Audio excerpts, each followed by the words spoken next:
Suatu siklus perputaran masa giring yang harus diperhatikan oleh para pemain merpati, khususnya yang biasa ikut lomba. 1. Penjodohan kembali setelah masa bertelur, cabut telur. 2.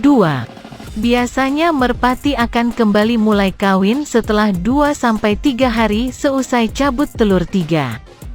Kemudian akan mulai mangkat, agak giring, plus 4-5 hari setelah cabut telur, yang normal umum, dengan catatan. Ada beberapa yang sudah mulai kawin tak lama setelah telur diangkat, dan ada beberapa yang sangat lama mulai naik giringnya, mangkat, sekitar 5-6 hari.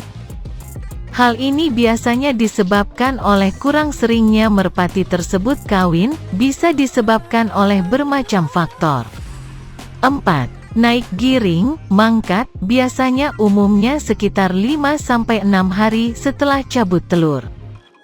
Setelah merpati mulai naik giring, mangkat, secara bertahap tingkat kadar giringnya mulai naik setiap hari seiring dengan rutinitas kawinnya yang semakin sering. Hingga akan menjadi giring keras neter, ngeket setelah hari ke-5-7 setelah cabut telur. Catatan: ada beberapa yang bisa lebih cepat giring kerasnya dan ada beberapa yang sangat lama mencapai giring kerasnya, bisa sampai 7-8 hari, otomatis yang terlambat giring kerasnya akan berdampak pada terlambatnya masa bertelur. 5. Masa bertelur umumnya sekitar 9-10 hari setelah cabut telur sebelumnya. Masa bertelur ini suatu masa di mana seharusnya merpati mengikuti rutinitas alamiahnya, yaitu mengeram. Dalam masa mengeram ini merpati akan beristirahat dalam jangka waktu yang cukup, standarnya 7-9 hari, untuk memulihkan kondisi fisik dan staminanya. Makanya perlu diingat bahwa masa mengeram ini sangatlah penting untuk menjaga kondisi fisik, stamina dan psikologi merpati. Setelah merpati mengeram selama plus 7-9 hari, telurnya sudah bisa dicabut diangkat agar merpati dapat kembali digiringkan. Catatan: sebaiknya mengangkat telur, mencabut telur merpati dilakukan pada malam hari saat merpati tidak beraktivitas dan pindahkan dulu merpatinya apabila ingin mengambil telur. Ini menjaga psikologi merpati agar tidak terganggu, jadi janganlah khawatir apabila merpati sering bertelur karena itu suatu rutinitas alami yang harus dijalani oleh si merpati tersebut. Khawatirlah apabila merpati tersebut tidak menjalani rutinitas alaminya, apalagi merpati tersebut adalah player yang harus dimainkan di lomba. Cara menguji kualitas burung merpati tinggian. Tahap 1. Mengetes kualitas kerja mata burung 1. Awal mula arahkan mata pada sinar, biasanya akan terjadi reaktif pada pupilnya. 2.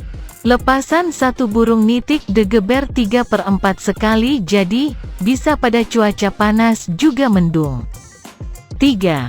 Lepasan 2 burung nitik digeber jam 12 sekali, jadi 4. Lepasan 3 burung nitik digeber jam 1 sekali, jadi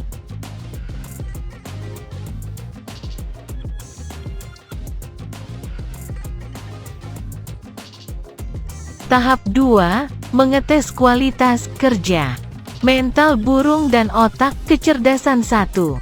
Untuk mengetes mental, berikan lawan main dengan burung galak maupun slow. Dari situ akan kelihatan waktu start burung harus mau tempel, gandeng rapi.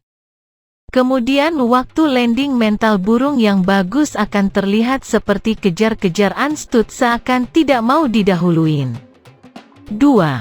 Untuk mengetes kecerdasan, coba pindahkan burung ke tempat latih yang berbeda. Dari situ akan kelihatan bila burung yang cerdas akan lebih cepat menyesuaikan diri dan langsung punya jalur.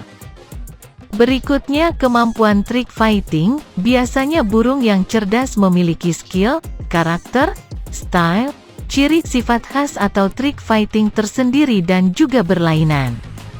Misalnya, cutting holder, memotong dan menahan stud lawan, shock manuver, kemampuan metil yang mengagetkan lawan.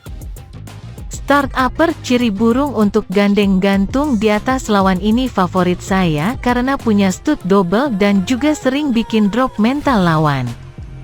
Single fighter, sifat tarung yang melemahkan mental lawan sewaktu mengudara ini biasanya pada ciri burung yang suka ninggal lawan. Shooter 90, sering biasa disebut style nge-L burung biasanya punya kemampuan metil turun jejak beberapa meter dari depan landasan baru kemudian tembak lurus ke arah geberan dan masih banyak karakter. Ciri, sifat baru yang lainnya tahap 3, mengetes kontrol burung 1. Untuk mengetes kontrol tenaga bisa diketahui cek air sak. Semakin tebal air sak merpati akan semakin banyak pula kandungan oksigennya. Juga bisa dengan uji reliabilitas burung, lepaskan burung dengan jarak tertentu minimal 9 kali pagi. Siang dan sore dari situ burung yang kontrol tenaga bagus akan kelihatan tidak loyo dan terbang tetap aja ketinggiannya maupun studnya pada waktu turun. Orang bilang tergantung PD kondisi fisik burung. Namun jika kita ingin beli kita juga harus jeli membedakan antara kondisi fisik dengan alasan pemilik burung yang jaim ketika dites burungnya ternyata jelek. 2. Kemudian biasanya burung yang mempunyai kontrol tenaga bagus akan memiliki kontrol yang bagus juga pada fisiknya misalnya sekencang apapun stud burung juga harus punya rem-reman yang double cakram untuk. Masalah ini harus bisa membedakan antara burung mental jago dengan yang asal gabruk karena pada burung yang mental jago biasanya bila terlalu ketat persaingan studnya baru gabruk, jeblos lain halnya. Dengan burung yang asal gabruk biasanya bisa terlihat sewaktu burung terbang sendiri turun malah gabruk. Tahap 4, mengetes kualitas bulu 1.